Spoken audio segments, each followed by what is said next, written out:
दोस्तों, मैं हूँ राघव। स्वागत करता हूँ आपको अपने YouTube चैनल वेल्थ वेलनेस में। आज हम आ गए हैं आपके समक्ष एक नए टॉपिक के साथ में, जिसका नाम है 12 सिस्टम्स ऑफ ह्यूमन बॉडी। इंसानी शरीर के जो 12 सिस्टम हैं कैसे काम करते हैं, जिसके माध्यम से हमारा शरीर प्रॉपरली फंक्शन करता है, स्वस्थ रहता है। इनमें से अगर कोई भी सिस्टम काम करना बंद कर दे या ठीक से काम न करे तो आप बीमार पड़ जाते हैं, आपको बहुत सारी समस्याओं का सामना करना पड़ता है। तो हम जानना चाहते हैं कि हमारे इंसानी शरीर के 12 सिस्टम क्या हैं, जिसके काम करने से हमारा शरीर स्वस्थ रहता है, मस्त रहता है, ज़बरदस्त रहता है। तो आइए जानते हैं। पहला सिस्टम है इंटेगुमेंट्री सिस्टम। इंटेगुमेंट्री सिस्टम क्या चीज़ होता है? इसको हिंदी में बोलते हैं अध्यावरणी तंत्र।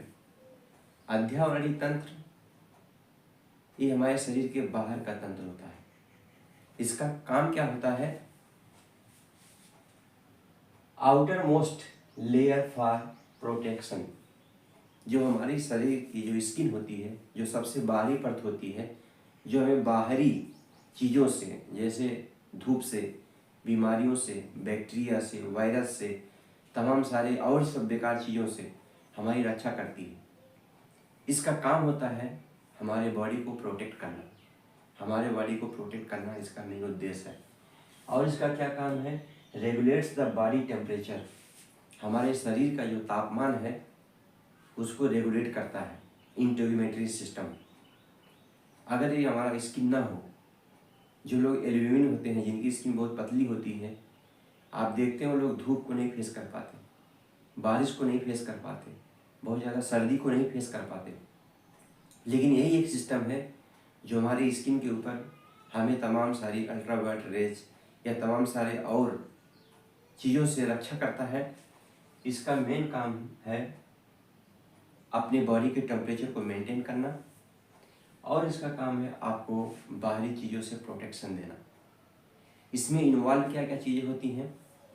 इसमें आपका स्किन होता है, इसमें आपके नेल्स होते हैं, इसमें आपके हेयर्स होते हैं, इसमें आपकी बहुत सारी ग्लैंड्स होती हैं जो हमारी बॉडी की आउटर लेयर पर होती हैं, जिससे आपका स्वेटिंग होता है, पसीना होता है, और इस तरीके से बॉडी के ऊपरी भाग को ये क्लीन करता है। दूसरा सिस्टम है स्केलेटल सिस्टम। स्केलेटल सिस्टम, इसको हिंदी में कंकाल तंत्र बोलते हैं। यह हमारे शरीर का एक ढांचा बनाता है, बिल्कुल उसी तरीके से जैसे जब एक बड़ी बिल्डिंग, एक इमारत या एक घर बनता है, उसमें जो काम सरिया करता है वही काम हमारे बॉडी को बनाने के लिए स्केलेटल सिस्टम या कंकाल तंत्र करता है। ये कंकाल तंत्र में सबसे ज़्यादा योगदान क्या चीज़ करता है? इसमें बोन्स, हड्डियाँ, ये हड्डियों का एक ढांचा है कंकाल तंत्र। और supports and protects the organ. ये सब जो हमारा शरीर में हड्डियां हैं, 206 हड्डियां होती हैं, ये सारी हड्डियां मिल करके हमारे शरीर का एक ढांचा बनाती हैं। और ये ढांचा, उसके अंदर स्थित बहुत सारे इम्पॉर्टेंट ऑर्गन्स जैसे हार्ट, लीवर, किडनीज या तमाम सारी और चीज़ें, लंग्स, इन सब चीज़ को प्रोटेक्ट करता है, इन सब चीज़ की रक्षा करता है बाहरी झटकों से, चोट से या किसी और चीज़ों से, ठीक है, इसकी रक्षा करता है। और इस चीज़ का बॉडी में जो हमारी मसल्स हैं, जो हमारी नर्व सिस्टम है, जो हमारी बहुत सारी वेन्स हैं, इन सब चीज़ों को सपोर्ट करने के लिए भी इसका काम होता है। Of the body blood cells in the bone marrow. हड्डी का ही एक दूसरा रूप होता है बोन मैरो। उस बोन मैरो में ही ब्लड सेल्स का निर्माण होता है। हाँ, वही ब्लड जो हमारी बॉडी के लिए ट्रांसपोर्टेशन का काम करता है। हमारे शरीर में तमाम सारी इम्पोर्टेंट चीज़ों का एक जगह से दूसरी जगह पहुंचाने का काम हमारा ब्लड सिस्टम करता है, सर्कुलेटरी सिस्टम करता है, और उसका निर्माण इसी बोन मैरो में होता है। तीसरा है, थर्ड नंबर आपका है मस्कुलर सिस्टम, मांसपेशी तंत्र। ये मांसपेशी तंत्र क्या होता है?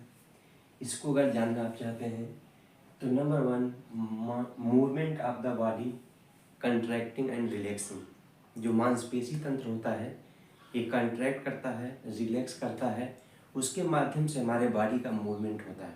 अगर हमारी मसल्स कंट्रैक्ट एंड रिलैक्स करना बंद कर दें तो इंसान का बॉडी मूवमेंट नहीं हो सकता, जिसको पैरालिसिस फॉर्म बोलते हैं। या पैरालिसिस में आप देखते हैं कि इंसान का जो है बॉडी पार्ट्स जो है मूवमेंट नहीं करता, मीन्स जो मसल्स होती हैं उसमें प्रॉब्लम होने से बॉडी का मूवमेंट बंद हो जाता है और पैरालाइज आदमी हो जाता है। आगे देखते हैं, स्केल मसल्स जो होती हैं वो 3 तरीके की होती हैं। स्केलेटल मसल्स जो आपकी बोन्स से जुड़ी होती हैं, कार्डियक मसल्स जो हार्ट या हृदय की दीवारों में मिलती हैं, और स्मूथ मसल्स वो होती हैं जो हमारे मसल्स वो हैं जो आपकी मांसपेशियाँ जो आपके बॉडी पार्ट्स में पाई जाती हैं, आउटर बॉडी पार्ट्स में। तो 3 तरीके की मसल होती है, skeletal muscle, cardiac muscles and smooth muscles. आगे चीज है आपका चौथा नर्वस सिस्टम, तंत्रिका तंत्र। ये बहुत ही इम्पॉर्टेंट तंत्र है इंसानी शरीर में। इस तंत्र के बिना कुछ भी संभव नहीं है। और ये तंत्र ब्रेन, स्पाइनल कार्ड, 2 चीज इन्वॉल्व होती है, एक ब्रेन दूसरा स्पाइनल कार्ड इस तंत्र में शामिल होता है। ये चीज होता है 2 तरह का होता है, सेंट्रल नर्वस सिस्टम, एक peripheral nervous system. Central nervous system आपका दिमाग से लेकर के नीचे तक जो रीढ़ की हड्डी होती है उसे सेंट्रल नर्वस सिस्टम बोलते हैं। उसमें फ्लूइड के मूवमेंट से उसमें जो इलेक्ट्रिकल वेव्स एक जगह से दूसरी जगह तक जाती हैं, उसके माध्यम से पूरे बॉडी के एक एक पार्ट्स तक बहुत सारे तंत्रिका तंत्र फैले होते हैं। उसे बोलते हैं पेरिफेरल नर्वस सिस्टम। मीन्स पूरे बॉडी से सिग्नल को सेंट्रल नर्वस सिस्टम में लाया जाता है और सेंट्रल नर्वस सिस्टम जो मेन हाईवे है वो दिमाग तक मैसेज को भेजता है। उसका प्रोसेस यही है कि sending electrical impulses around the body enabling them to move. Central nervous system दिमाग को मैसेज करता है, उसी वजह से पूरे बॉडी में कहीं पे भी मूवमेंट संभव है। अगर सेंट्रल नर्वस सिस्टम काम करना बंद कर दे, पेरिफेरल नर्वस सिस्टम कहीं से भी मैसेज लाए तो दिमाग तक को नहीं पहुंच सकता। आगे 5वां सिस्टम है सर्कुलेटरी सिस्टम। सर्कुलेटरी सिस्टम बहुत ही महत्वपूर्ण सिस्टम है। इसको बोलते हैं परिसंचरण तंत्र। इस परिसंचरण तंत्र को संचार प्रणाली भी बोलते हैं। इसका क्या काम है? हार्ट, ब्लड एंड वेसल्स, 3 चीज़ें इसमें मेन होती हैं। नंबर 1 हार्ट, जो इसकी मेन ऑर्गन है। हार्ट का ही काम होता है पूरे सर्कुलेटरी सिस्टम में।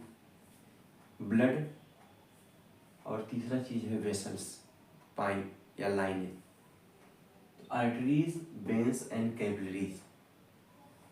इसकी ये छोटी इकाई है। आर्टरीज जो शुद्ध रक्त को या लाल रक्त को पूरे बॉडी में ले जाती हैं। वेन्स वो होती है जो अशुद्ध रक्त को पूरे बॉडी की सेल्स से बटोर कर इकट्ठा करके हार्ट में लाके पहुंचाती हैं। कैपिलरीज वो चीज़ होती हैं कि जो एकदम बहुत छोटे छोटे छोटे छोटे छोटे छोटे पार्ट्स तक ब्लड को ले जाती हैं। आगे है कि हार्ट का जो सिस्टम काम करता है वो pumps the blood around the body. पूरे बॉडी में, पूरे शरीर में, नाखून से लेकर के बाल तक, सिर तक ब्लड का पंप करता है। रिमूव्स द वेस्ट प्रोडक्ट्स, और जितने भी वेस्ट प्रोडक्ट्स बॉडी में बनते हैं, जो भी कचरा बॉडी में निर्माण होता है, वो सब चीज़ की सफाई का काम भी ब्लड के माध्यम से ही होता है। वो ब्लड एक ट्रांसपोर्टेशन सिस्टम है जो अच्छी चीज़ों को ले जा करके पूरे शरीर के एक एक सेल तक पहुंचाता है, और उस सेल के अंदर निर्मित बेकार और वेस्ट जो चीज़ होता है उस चीज़ को वापस ला करके फिर पहुंचाता है। आगे 6वां चीज़ है जो 6 सिस्टम है, वो है रेस्पिरेटरी सिस्टम या श्वसन तंत्र। श्वसन तंत्र ये और अधिक महत्वपूर्ण चीज़ है। इसमें आपको श्वसन तंत्र में delivery oxygen to the blood, blood अकेले कोई चीज़ को क्लीन नहीं कर सकता है, उसके लिए ऑक्सीजन की ज़रूरत पड़ती है और वो ऑक्सीजन रेस्पिरेटरी सिस्टम या श्वसन तंत्र के माध्यम से ही शरीर में पहुंचती है। और ऑक्सीजन का सबसे बड़ा रोल ये होता है कि रिमूव कार्बन डाइऑक्साइड। जो ऑक्सीजन होता है वो पूरी बॉडी में पहुंचकर पूरे सेल तक पहुंच करके अच्छे से काम करने में सहयोग करता है और रेस्पिरेटरी सिस्टम भी एक तरीके से रिमूव द CO2। जो कार्बन डाइऑक्साइड सेल्स के अंदर बनता है वो सांस के माध्यम से, लंग्स के माध्यम से वो बाहर आता है। आगे इसमें रेस्पिरेटरी सिस्टम में जो मेन अंग होते हैं, आपका नोज़ है, आपका फेरिंग्स है, आपका लैरिंग्स है, आपका ऑइसोफेगस है और आपका लंग्स है। ये पार्ट्स मिल करके आपके रेस्पिरेटरी सिस्टम को मेंटेन करते हैं और एक बहुत बड़ा रोल निभाते हैं, जो कि आपके अंदर ब्लड में ऑक्सीजन का सबसे बड़ा सोर्स रेस्पिरेटरी सिस्टम है। इसी के माध्यम से हवा आपके अंदर जाती है और वो ऑक्सीजन उसमें से निकल करके ब्लड में जाती है और ब्लड के माध्यम से पूरे बॉडी के एक एक सेल्स में जाती है ताकि सेल्स अच्छे से फंक्शन कर सकें। इसलिए इन 12 सिस्टम में से 12 systems of the human body में से 6 आज हमने डिस्कस किया। रेस्ट बचे हुए 6 सिस्टम्स को जानने के लिए आप इस वीडियो को लाइक करिए, कमेंट करिए, शेयर करिए और सब्सक्राइब करना बिल्कुल मत भूलिए। हमारे हौसले को बढ़ाइए। हमारा ये सिस्टम जो आपके लिए मैं दे रहा हूँ, ये कोई कॉम्पिटिटिव एग्ज़ाम की तैयारी नहीं है, ना ही कोई आपका कोर्स है, बल्कि ये सिर्फ एक हेल्दी रहने के लिए, आपको वेलनेस को मेंटेन करने के लिए ये चीज़ जानना बिल्कुल ज़रूरी होता है कि हमारा शरीर चलता कैसे है, हमारे शरीर के अंदर क्या क्या सिस्टम्स काम करते हैं, क्या क्या प्रोसेसेस होती हैं, किस किस तरीके से घटनाएं घटती हैं जिससे हमारा शरीर बीमार पड़ता है, या क्या क्या घटनाएं नहीं घटने से, क्या क्या चीज़ें नहीं होने से हमारा शरीर स्वस्थ रहता है। उस चीज़ को हम तभी जान पाएंगे जब हमें ये पता चलेगा कि हमारा पूरा बॉडी फंक्शन कैसे करता है। तो यहाँ हमारा उद्देश्य सिर्फ अपने बॉडी फंक्शन को, एक आउटलाइन को जानना, एक आउटलाइन जानकारी रखना, एक मिनिमम जानकारी रखना, जिससे कि आप अपने शरीर को स्वस्थ रख सकें, अपने शरीर को आप बेहतर रख सकें, अपने हेल्थ को आप अच्छा रख सकें। क्या क्या सावधानी आप बरतेंगे तभी आप कर सकेंगे जब आपको मालूम पड़ेगा कि हमारे अंदर कितने सिस्टम काम करते हैं, किस किस तरीके से काम करते हैं, क्या करने से वो इफेक्ट हो जाते हैं और क्या करने से वो बेहतर हो जाते हैं। इस चीज़ को जानने के बाद ही आप बेहतर डिसीजन ले पाएंगे कि आपको अपने बॉडी के साथ में क्या करना है और क्या नहीं करना है। थैंक यू, धन्यवाद।